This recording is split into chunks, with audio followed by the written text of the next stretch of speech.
good morning students. I welcome you all in our DAV e-learning classes. Today we are discussing 18 electrons rule.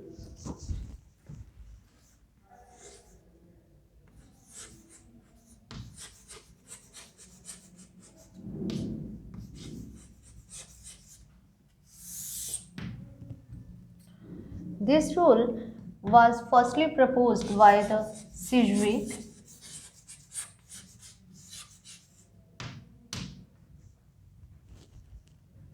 for coordinated complexes in 1927.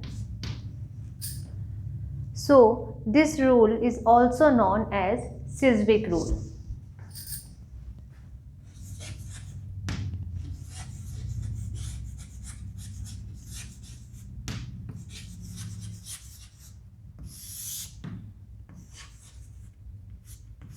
तो 18 electron rule या फिर Sidgwick rule, because Sidgwick proposed this rule. Now what is this rule? According to this rule, when the central metal atom or ion of a complex acquires 18 electrons, it means their configuration will be n-1 d10 ns2 np6. Then such complexes are quite stable, and this rule is called 18 electron rule or the Sidgwick rule.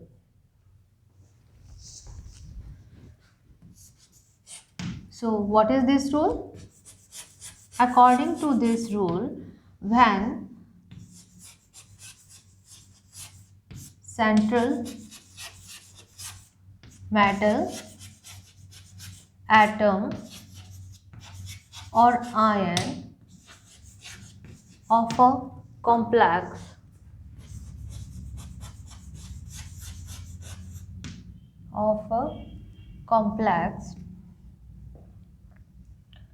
possess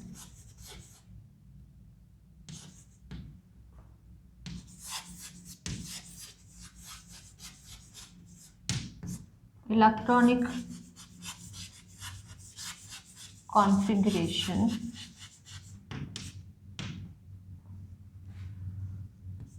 n-1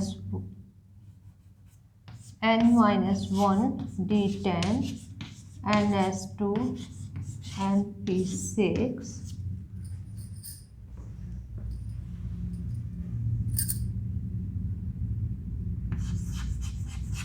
this electronic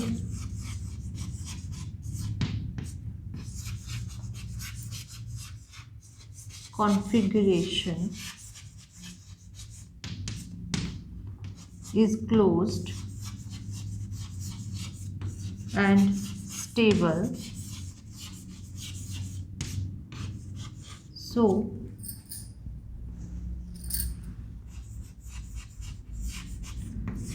such complexes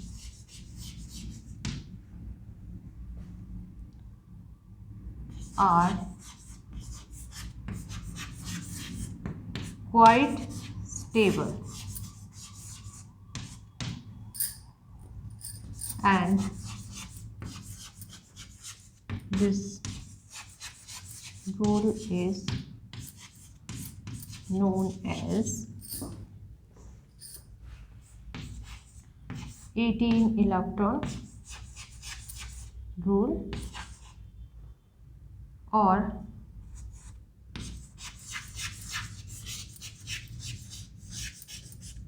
Sidgwick rule. ठीक है, तो ये इसकी definition हो गई है. क्या हो गया इसकी डेफिनेशन के अकॉर्डिंग? जब किसी कॉम्प्लेक्स में प्रेजेंट सेंट्रल मेटल एटम और आयन का इलेक्ट्रॉनिक कॉन्फ़िगरेशन कितना हो, n-1 d ns2 np6 हो, तो यहाँ पर इलेक्ट्रॉनिक कॉन्फ़िगरेशन जो है क्या हो गया है, क्लोज हो गया है और ये इलेक्ट्रॉनिक कॉन्फ़िगरेशन स्टेबल हो गया है. So such complexes are the quite stable, और इस रूल को हम क्या कहेंगे, 18 इलेक्ट्रॉन रूल कहेंगे या फिर इसे सिज़्विक रूल कहेंगे. ठीक है, Now there one more rule can be stated, that is the EAN rule. अब एक रूल और भी हम बता सकते हैं, वो कौन सा रूल है? EAN rule. EAN रूल जो है वो 18 इलेक्ट्रॉन रूल की तरह ही है, ठीक है। 18 इलेक्ट्रॉन का क्या मतलब है कि किसी सेंट्रल मेटल एटम या आयन के आउटर मोस्ट शेल में 18 इलेक्ट्रॉन होंगे। And what is the EAN rule? EAN rule is called, full form इसकी क्या है? It is the effective atomic number, EAN, effective atomic number rule. This rule is also similar to the 18 electron rule and Chiswick rule. Okay, तो exam में आपसे इन तीनों में से किसी भी नाम से पूछा जा सकता है, लेकिन रूल जो है वो एक ही रूल है. अब इफेक्टिव एटॉमिक नंबर रूल क्या है? According to this rule, the sum of the electrons of central metal atom और ion plus number of electrons donated by ligands are called effective atomic number for an element, and these number of electrons will be equal to the next noble gas element, like as the krypton, that is the 36, and the xenon 54, or radon, that is the 86. Okay, so now we are taking some example for explaining such rule. लेकिन इससे पहले आपको EAN की definition भी मैं यहाँ पर लिखवा देती हूँ. इफेक्टिव एटॉमिक नंबर रूल कौन सा रूल है ये? when the sum of electrons of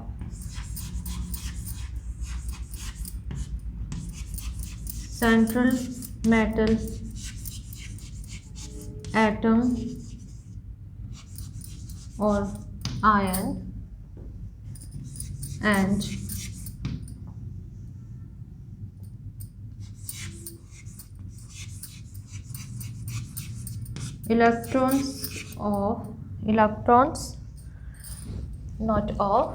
electrons donated by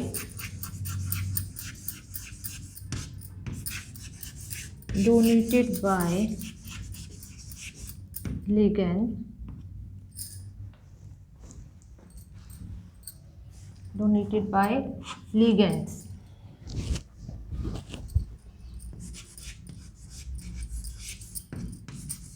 will be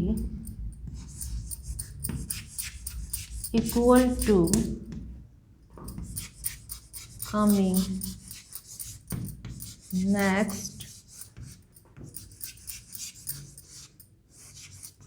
noble gas element.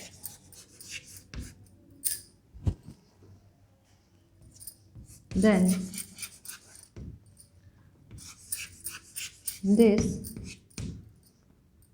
this is called,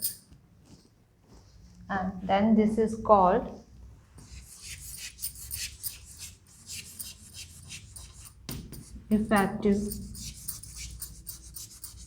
atomic number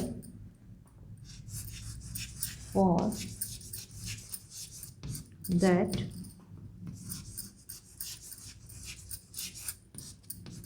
central metal atom or ion, and this rule is called EAN rule.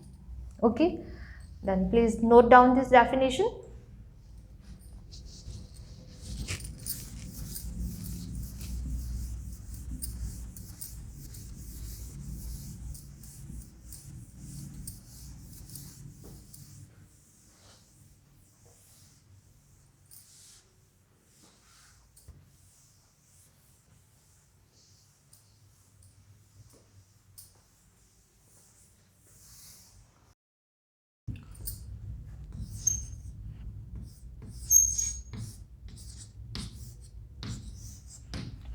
hexacarbonyl chromium. Number of valence electrons in chromium equals to the कितना, क्या होता है इसका electronic configuration 3d5 4s1 होगा. तो total number of valence electrons are the 6. Okay, the number of valence electrons in chromium are 6. Then total number of electrons donated by 6 carbonyl ligands will be 2 multiplied by 6. एक carbonyl ligand 1 pair देगा. इसका मतलब क्या है, 6 carbonyl है तो 2 electron, 6 into 2 equals to the 12 electrons. 6 carbonyl मिलकर के 12 इलेक्ट्रॉन्स देंगे. ठीक है, so the 6 and 12 equals to the 18. So such complex is stable because the electronic configuration for chromium is N-2 NS2 Np6. Actually electronic configuration तो क्या होगा, chromium का 3d5 4s1 होगा, लेकिन EAN रूल के अकॉर्डिंग हम बोल सकते हैं कि इसके आउटर मोस्ट शेल में 18 इलेक्ट्रॉन्स जो हैं वो कंप्लीट हो जाते हैं, क्योंकि कार्बोनाइल के 6 मॉलिक्यूल जो हैं वो 12 इलेक्ट्रॉन्स इसको डोनेट कर देते हैं. तो इन दोनों का सम कितना हो गया, 18 हो गया. So this rule is called 18 electron rule. Okay, और जैसा अभी आपको मैंने बताया कि जो भी एलिमेंट है, सेंट्रल मेटल एटम है या आयन है, तो इसमें क्या इलेक्ट्रॉनिक कॉन्फ़िगरेशन होगा, N-1 D10 होगा, NS2 हो जाएगा और Np6 हो जाएगा. ठीक है, अगर हम जनरली देखें तो यहाँ पर देखो 1 2 3 4 5 6 7 8 9, यानी टोटल नंबर ऑफ ऑर्बिटल्स कितने हैं, यहाँ पर 9 ऑर्बिटल्स प्रेजेंट हैं. अब एक ऑर्बिटल में मैक्सिमम कितने इलेक्ट्रॉन्स स्टे कर सकते हैं, 2.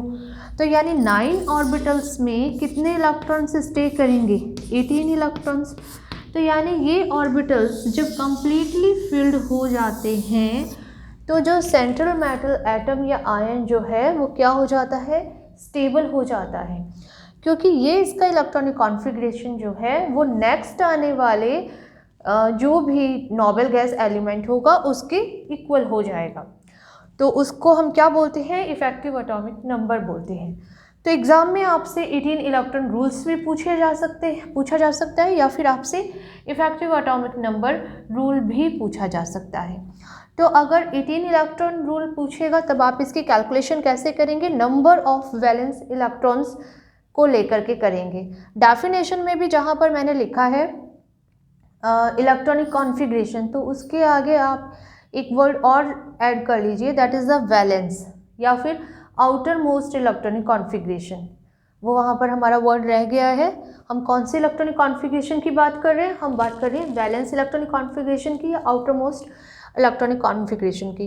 तो जो 18 इलेक्ट्रॉन रूल का जो अभी हमने डेफिनेशन लिखा है वहाँ पे इलेक्ट्रॉनिक कॉन्फ़िगरेशन से पहले वैलेंस वर्ड भी आप ऐड कर लीजिए. ठीक है, तो अगर 18 इलेक्ट्रॉन पूछता है तो हम किसको कैलकुलेट करेंगे, वैलेंस इलेक्ट्रॉन्स को देखेंगे. और अगर EAN पूछेगा तो फिर तो देखिए EAN में क्या हो जाएगा, एटॉमिक नंबर की बात हो रही है. तो यहाँ पर अगर मैं इसी एग्जाम्पल को एक्सप्लेन करती हूँ,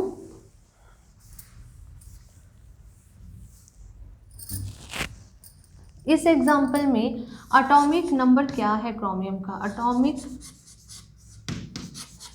number of chromium is equals to the 24. ठीक है, so what is the effective atomic number, when the sum of the electrons of the central metal atom or ion and the electrons donated by the ligand will be equal to the coming next noble gas element। ठीक है, तो फिर ऐसा जो atomic number जो बनेगा उसे क्या बोलेंगे, इफेक्टिव एटॉमिक नंबर। तो यहाँ पर अभी क्रोमियम का एटॉमिक नंबर कितना है, 24 है। ठीक है, तो यानी number of electrons in chromium. अब ये क्रोमियम जो है वो क्या है, यहाँ पर एटॉमिक फेज में है, ये आयनिक फेज में नहीं है। तो हम क्या लिखेंगे, number of electrons in chromium is equals to the 24। अगर ये आयनिक स्टेट में होता तो उसी के अकॉर्डिंग हम इसके नंबर ऑफ इलेक्ट्रॉन्स को कैलकुलेट कर लेते। तो अब ये एटॉमिक में है तो 24, जितना एटॉमिक नंबर है उतना ही इसका नंबर ऑफ इलेक्ट्रॉन्स है। Now the 12 electrons donated by 6 carbonyl ligands. ठीक है,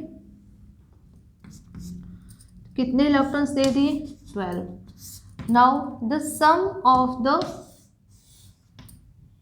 central metal atoms electrons and the ligands electron, and this will be 36। और 36 किसके इक्वल है, it is equal to the krypton. 36 is equal to the krypton.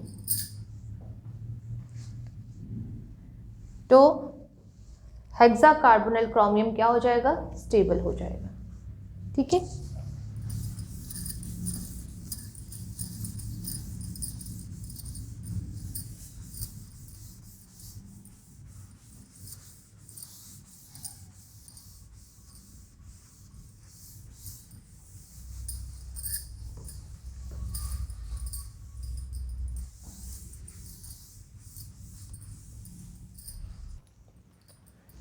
तो इस तरह से हम कॉम्प्लेक्सेस के अंदर नंबर ऑफ इलेक्ट्रॉन्स को कैलकुलेट कर सकते हैं, और हम इसे 18 इलेक्ट्रॉन्स रूल के अकॉर्डिंग भी कैलकुलेट कर सकते हैं, और इसे EAN रूल के अकॉर्डिंग भी कैलकुलेट कर सकते हैं। जैसा अभी हमने यहाँ पर इसको देखा कि हेक्सा कार्बोनाइल क्रोमियम जो है उसका एटॉमिक इफेक्टिव एटॉमिक नंबर जो 36 है, ये नेक्स्ट आने वाले नोबल गैस एलिमेंट यानी क्रिप्टॉन के एटॉमिक नंबर 36 के इक्वल हो जाता है। तो इसलिए हम कह सकते हैं कि कॉम्प्लेक्स जो है वो क्या है, स्टेबल कॉम्प्लेक्स है। ठीक है, तो सिज़विक रूल और जो है हमारा EAN रूल है, 18 इलेक्ट्रॉन रूल है, ये रूल जो है ये न केवल ऑर्गेनो मेटेलिक कंपाउंड के लिए हैं, बल्कि ये कोऑर्डिनेशन कंपाउंड में भी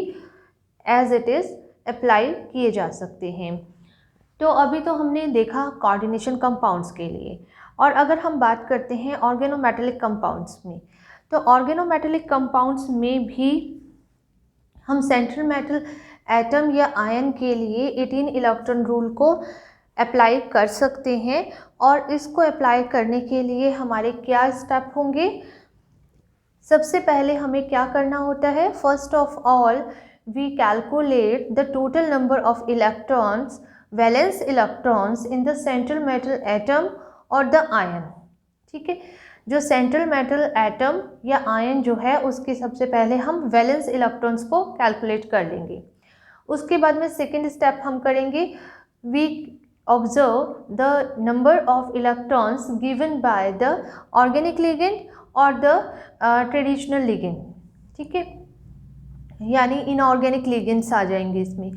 तो जो भी लिगेंड उसके साथ में अटैच हैं वो कितने नंबर ऑफ इलेक्ट्रॉन्स डोनेट कर रहे हैं सेंट्रल मेटल एटम या आयन के वैलेंस शेल में, उनको लिखेंगे। तो ये हमारा हो जाएगा second step. Okay, then third step. तो थर्ड स्टेप में अगर कोई कॉम्प्लेक्स में मेटल मेटल बॉन्ड प्रेजेंट है, then the metal metal bond will contribute 1 electron in each valence shell of each metal atom और द आयन। या अगर कोई मेटल कार्बोनाइल बॉन्ड प्रेजेंट है, किस तरह से होगा ये होगा इस तरह से मेटल जो है कार्बोनाइल के साथ में अटैच हो, तो ऐसी कंडीशन में भी अगर मेटल कार्बोनाइल बॉन्ड अगर प्रेजेंट है कॉम्प्लेक्स में, तो क्या हो जाएगा, ये बॉन्ड का जो कंट्रीब्यूशन है वो भी एक electron to each metal atom और द आयन होगा।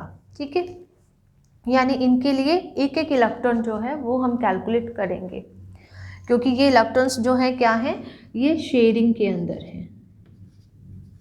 तो इसका कार्बोनाइल ग्रुप के लिए एक इलेक्ट्रॉन शेयरिंग के लिए माना जाएगा। तो कैसे क्या हम लोग कैलकुलेट करते हैं, देखते हैं इसके लिए कुछ examples.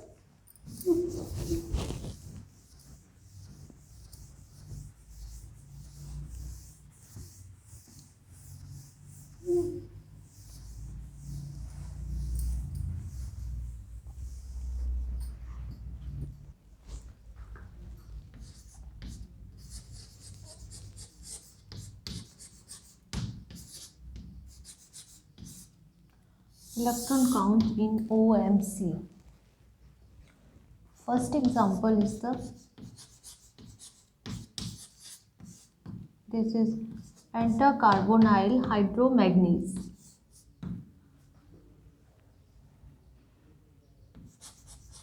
Number of electrons in Mn plus 1 ion will be 6.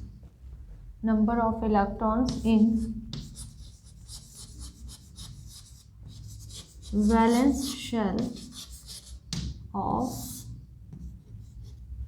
Mn plus 1 ion is equals to the 6. Okay, then number of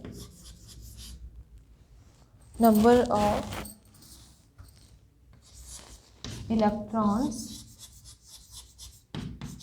given by hydride, that is the H minus 1, will be 2, and number of electrons given by 5 carbonyl equals to the 5 into 2 will be 10 electrons. So the sum of all are the 18. 6 or 2, 8 and 10, 18 electrons.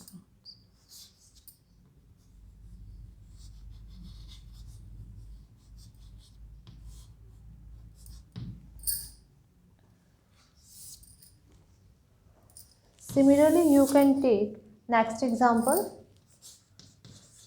that is ferrocene and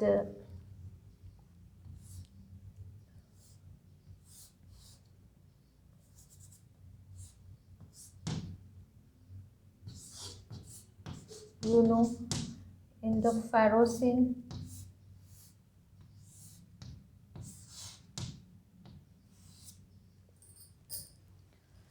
two cyclopentadienyl anion are bonded with Fe plus 2 ion. Okay, so number of electrons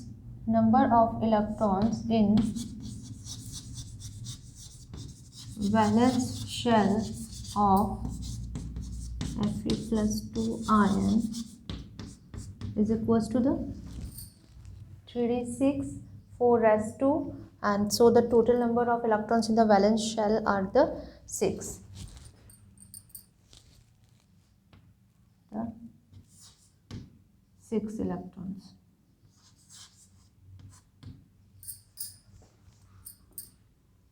Then number of electrons given by 2C5H5 anion will be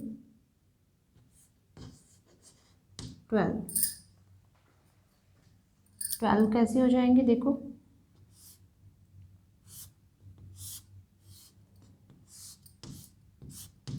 2 electrons and 2 4 and this is anion, so these are 6.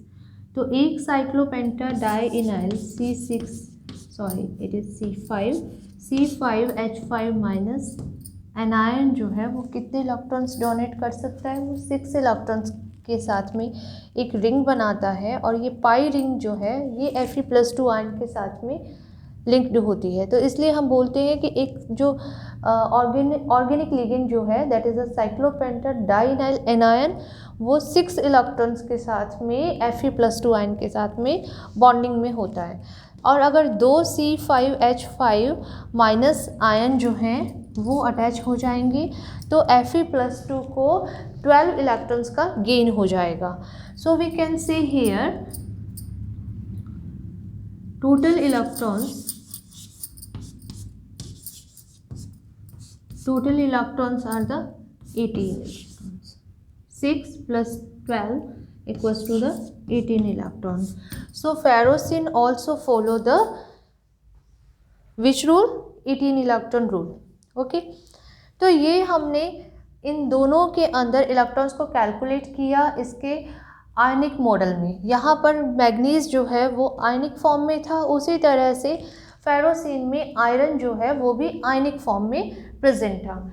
लेकिन हम इन electrons को इसके covalent model में भी calculate कर सकते हैं। अब कोवेलेंट मॉडल में कैसे कैलकुलेट करेंगे देखिए, अगर हम बात कर रहे हैं कोवेलेंट मॉडल की, तो कोवेलेंट मॉडल में जो हमारे पास में एलिमेंट है इस पर कोई चार्ज नहीं होगा, यानी Mn जो है वो आयनिक फॉर्म में नहीं होगा। So we can write here number of electrons in valence shell of manganese atom rather than Mn+1 ion. So number of electrons in valence shell of manganese atom will be 7. Okay. Now the number of given by the not hydride, अब कौन इस यहाँ पर electron देगा, that is the hydrogen. Number of electron given by the hydrogen, तो hydrogen के पास में कितने इलेक्ट्रॉन है, 1 इलेक्ट्रॉन है, तो ये 1 इलेक्ट्रॉन को डोनेट करेगा। And number of electrons given by the 5 carbonyl ligand that is the 10 electrons, तो ये तो सेम ही रहेगा। सो 10 एंड 8 18 इलेक्ट्रॉन्स। तो इस तरह से अगर कोवेलेंट मॉडल में हम इसे कैलकुलेट करेंगे तो भी टोटल सम जो है वो 18 इलेक्ट्रॉन ही आएगा। And we know 18 electrons are the stable.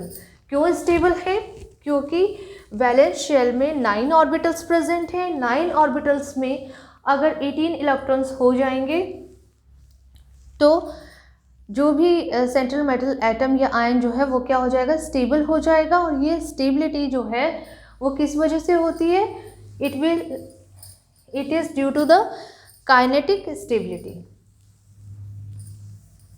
ये काइनेटिक स्टेबिलिटी की टर्म में कैलकुलेट की जाती है। अच्छा, इसी तरह से हम फेरोसिन में भी इसका कोवेलेंट मॉडल देख सकते हैं। तो देखिए फेरोसिन में आयरन जो है वो किस में होगा, अब न्यूट्रल स्टेट में होगा, यानी नंबर ऑफ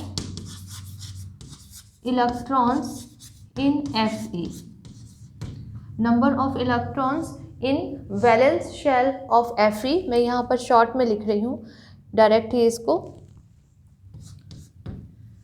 तो वैलेंस शेल में यहाँ पर कितने इलेक्ट्रॉन होते हैं, फेरस में 8 इलेक्ट्रॉन होते हैं।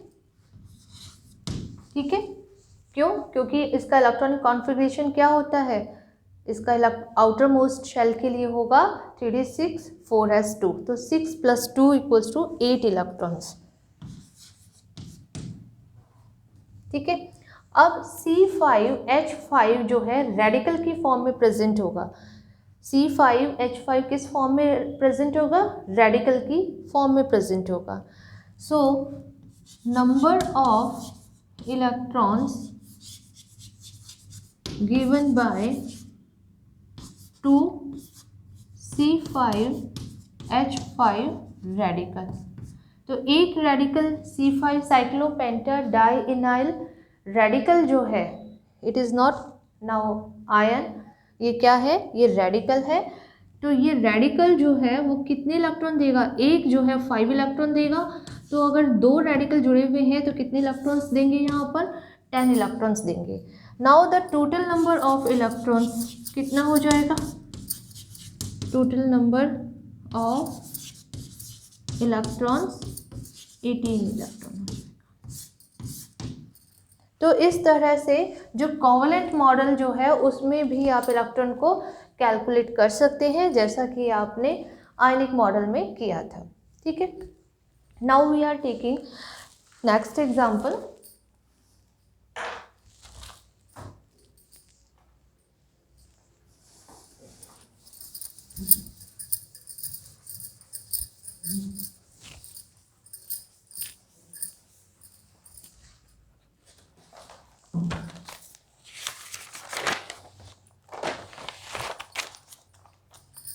अब ये कॉम्प्लेक्स लिया हुआ है क्रोमियम का। This is bis benzene chromium complex.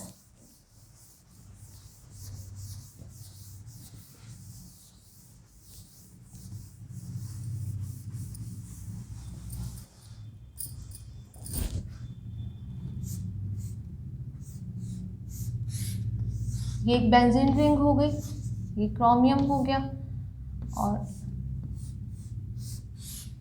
ये दूसरी बेंजीन रिंग हो गई। ठीक है, so this is bis benzene chromium complex. तो इस कंडीशन में क्रोमियम जो है कैसे मॉडल में है, ये कोवेलेंट मॉडल में प्रेजेंट होगा। और अगर कोवेलेंट मॉडल में प्रेजेंट है तो हम क्या लिख सकते हैं, नंबर ऑफ वैलेंस इलेक्ट्रॉन्स लिख लें इसको सीधा ही, number of valence electrons in chromium. तो क्रोमियम के अंदर वैलेंस इलेक्ट्रॉन्स कितने होते हैं, 3d5 4s1 होता है ना इसका इलेक्ट्रॉनिक कॉन्फ़िगरेशन। तो यहाँ पर कितने हो जाएंगे, 6 इलेक्ट्रॉन्स। ठीक है, now number of electrons given by 2 benzene ring will be 6 2 जा 12 and the total number of electrons कितने हो जाएंगे, 18। तो किसको फॉलो कर रहा है, 18 इलेक्ट्रॉन रूल को फॉलो कर रहा है। ठीक है, फिर नेक्स्ट एग्जांपल एक और देखते हैं, दैट इज द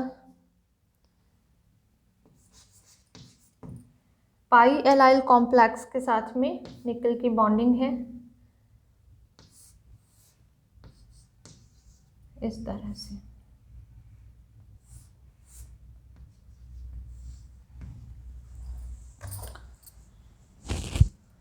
तो अब यहाँ पर कितने इलेक्ट्रॉन्स देता है पाई एलाइल कॉम्प्लेक्स जो है, पाई एलाइल कॉम्प्लेक्स जो होगा वो देगा 4 इलेक्ट्रॉन्स।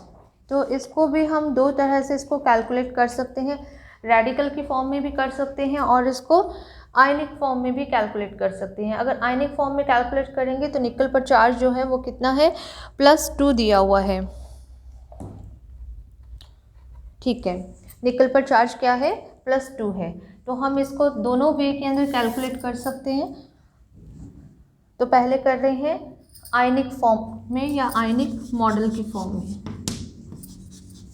आयनिक मॉडल। तो देखो अगर आयनिक मॉडल की बात करते हैं तो पहले मैं आपको पाई एलाइल बता देती हूँ। पाई एलाइल क्या होता है, it is CH2 double bond CH और ये होता है CH3। ठीक है, तो अगर इस तरह से यहाँ पर ये बन जाए CH2 यानी बॉन्ड पेयर का इलेक्ट्रॉन यहीं पर रह जाएगा, तो ये यहाँ पर नेगेटिव चार्ज और जो पाई इलेक्ट्रॉन्स जो हैं ये डीलोकलाइज्ड हो जाएंगे और यहाँ पर दो हमें रेजोनेटिंग स्ट्रक्चर मिलते हैं इस तरह से, CH2 CH, ये इलेक्ट्रॉन्स क्या है इस तरह से हो जाएंगे।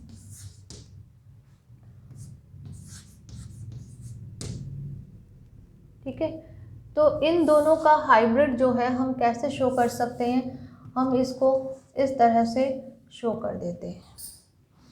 तो ये क्या हो जाएगा, यहाँ पर 2 इलेक्ट्रॉन तो ये हैं और 2 इलेक्ट्रॉन ये वाले पाई इलेक्ट्रॉन है। तो इस तरह से ये जो पाई एलाइल बनेगा ये 4 इलेक्ट्रॉन्स डोनेट कर सकता है, ठीक है। ये ऑर्गेनिक लिगेंड कितने इलेक्ट्रॉन डोनेट करेगा, ये 4 इलेक्ट्रॉन डोनेट करेगा। जब ये किस फॉर्म में है, जब ये एनायनिक फॉर्म में प्रेजेंट है। ओके, क्लियर है ना। अब देखो, अगर ये रेडिकल फॉर्म में है तो यानी CH2 डबल बॉन्ड CH है और ये CH2 जो है इस कार्बन के पास में अपना एक रेडिकल बन गया है, तो इसका एक खुद का एक इलेक्ट्रॉन पड़ा हुआ है। तो ऐसी कंडीशन में कितने इलेक्ट्रॉन दे सकता है, 2 यहाँ से और 1 यहाँ से। तो टोटल ये इसका जो रेडिकल बनेगा वो कितने इलेक्ट्रॉन दे सकता है, वो 3 इलेक्ट्रॉन्स को डोनेट कर सकता है, ठीक है। तो अब हम देख रहे हैं इसका पाई निकल का पाई एलाइल का मॉडल, पाई एलाइल के साथ में आयनिक मॉडल। तो आयनिक मॉडल में निकल पर चार्ज कितना दिया हुआ है, +2 दिया हुआ है, ठीक है। निकल का एटॉमिक नंबर कितना होता है, 28 होता है। Atomic number of nickel equals to the 28, ठीक है। इलेक्ट्रॉनिक कॉन्फ़िगरेशन होता है इसका 3d8 4s2 होता है, क्लियर है। Now number of valence electrons इन निकल +2 आयन। अब +2 आयन में ये 2 इलेक्ट्रॉन्स जो हैं ये यहाँ से निकल जाएंगे। तो कितने इलेक्ट्रॉन्स रह गए, अब 8 इलेक्ट्रॉन्स, ये 8 इलेक्ट्रॉन्स आ गए, ठीक है। अब जो एक पाई एलाइल एनायन जो है वो इलेक्ट्रॉन को डोनेट करेगा, तो एक पाई एलाइल एनायन से कितने इलेक्ट्रॉन डोनेट होते हैं, 4, और 2 है तो कितने कर देंगे, 8। तो number of electrons given by 2 allyl ion equals to the 8. So the total number of electrons for nickel +2 will be 16 electrons. So this complex is not follow 18 electrons. इस वाले कॉम्प्लेक्स में 18 इलेक्ट्रॉन रूल जो है वो नहीं लगता है, ठीक है। इसी तरह से आप इसकी, ये आपने देखा था आयनिक मॉडल, आप इसको कैलकुलेट कर सकते हैं कोवेलेंट मॉडल के लिए। तो कोवेलेंट मॉडल में क्या हो जाएगा, नंबर ऑफ इलेक्ट्रॉन्स इन निकल एटम, अगर ये एटम की फॉर्म में है तो कितने इलेक्ट्रॉन है, 8 और 2 है, यानी कि 10 इलेक्ट्रॉन्स, ठीक है। और number of electrons given by C3H3 radical, it is a C3 and it is not C3H3, it is C2H5 radical, C2H5 radical. So the number of electrons given by C3H5 radical will be 3 electrons, 3 into 2 equals to the 6, तो यहाँ पे 2 लिख लेते हैं, 6 electrons. So the total number of electrons are the 16.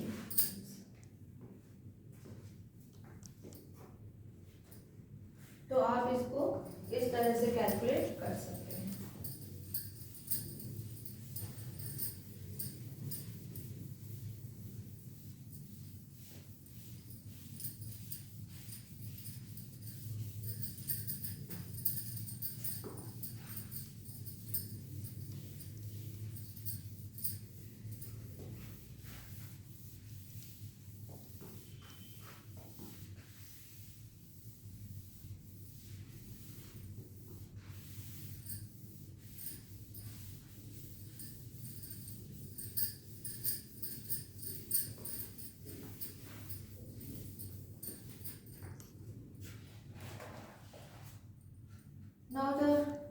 Next example,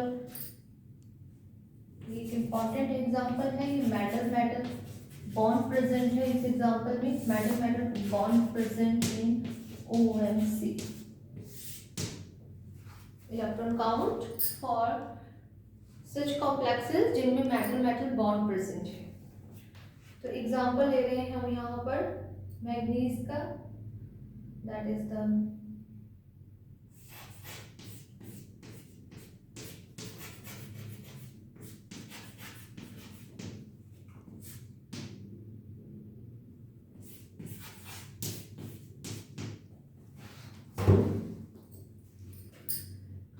एक manganese जो है वो जुड़ा हुआ है 5 कार्बोनाइल लिगेंड के साथ में, और एक जो है इसमें मैग्नीज मैग्नीज का बॉन्ड भी प्रेजेंट है।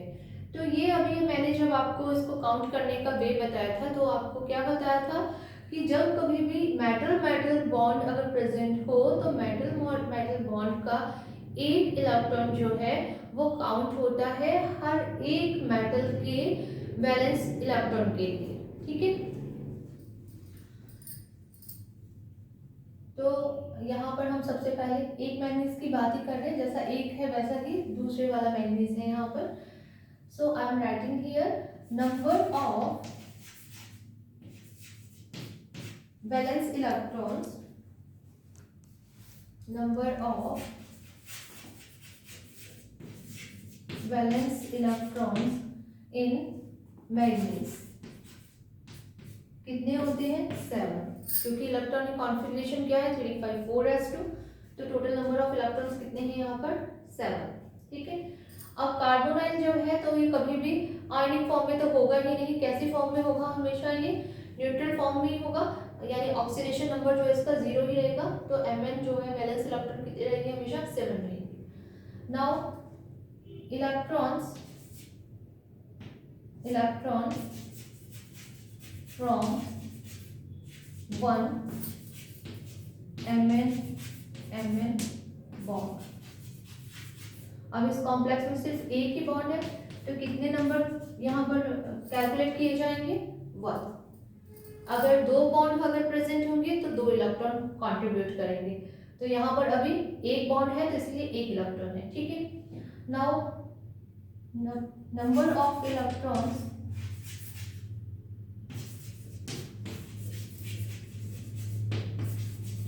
given by 5 carbonyl ligands,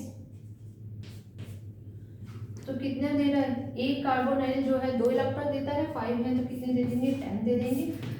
so total electrons are the 18 electrons.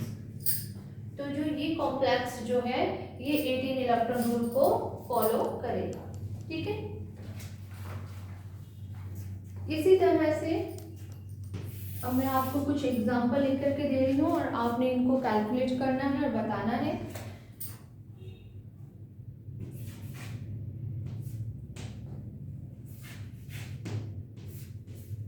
यहाँ पर कार्बोनाइल जो है वो मेटल के साथ में बॉन्डिंग कर रहा है, और ये कार्बोनाइल जो है ये भी इस तरह से बॉन्डिंग कर रहे हैं।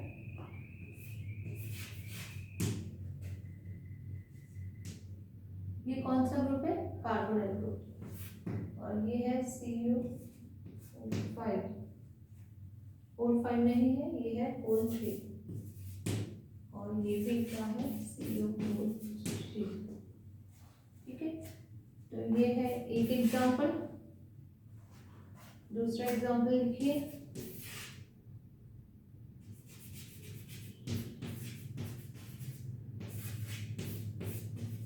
ये मैग्नीज का एग्जांपल है, और बाकी एग्जांपल जो आपको मैं करवा चुकी हूँ। एक एग्जांपल और लिख लीजिए,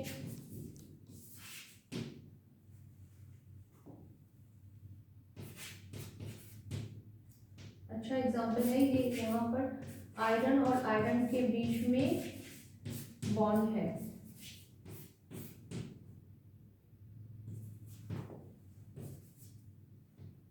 इसके स्ट्रक्चर भी आप लोग इनऑर्गेनिक केमिस्ट्री में पढ़ेंगे, वहाँ पर डिटेल में आपको समझाया जाएगा। यहाँ पर अभी हम इसका सिर्फ कैलकुलेट कर रहे हैं 18 इलेक्ट्रॉन्स रूल को, ठीक है। तो ये क्या होता है, ये होता है Fe2CO होल 9। कौन सा कॉम्प्लेक्स है ये, दिस इज Fe2CO होल 9 होता है, जिसमें 3 लिगेंड्स जो होते हैं ये टर्मिनेटिंग लिगेंड जुड़े हुए हैं, यानी टोटल कितने हो गए, 3 इधर और 3 इधर, तो 6 ligands are the terminating ligand and the 3 carbonyl ligands are the bridging ligand. तो जो ब्रिजिंग लिगेंड है उसके लिए एक आयरन के लिए एक इलेक्ट्रॉन काउंट होगा यहाँ पर, तो 1 2 3 इलेक्ट्रॉन यहाँ से आ जाएंगे, 6 इलेक्ट्रॉन यहाँ से आ जाएंगे और 1 इलेक्ट्रॉन यहाँ से आ जाएगा, ठीक है। तो आप इस तरह से आप इनको कैलकुलेट कर लीजिएगा। ठीक इस एग्जांपल में भी क्या हो जाएगा, एक तो मेटल मेटल बॉन्ड है और एक मेटल कार्बोनाइल बॉन्ड है, तो यहाँ पर भी एक इलेक्ट्रॉन आएगा, यहाँ पर भी एक इलेक्ट्रॉन आएगा और इसके लिए भी एक इलेक्ट्रॉन आएगा, ठीक है, क्योंकि दूसरा इलेक्ट्रॉन जो है वो इस कार्बोनाइल के लिए, इस कोबाल्ट के लिए काउंट में आएगा। तो ये भी आप देख लीजिएगा कि ये ऑक्सीजन छोटा लिखा हुआ है, ये ऑक्सीजन इसके बराबर है, तो ये कार्बोनाइल है और ये क्या है, कोबाल्ट है, ये भी डिफरेंस है यहाँ पर। तो ये 3 एग्जाम्पल दिए हैं, आप इनको कैलकुलेट कीजिएगा, नेक्स्ट क्लास में हम इन्हें डिस्कस करेंगे। Okay, thank you students.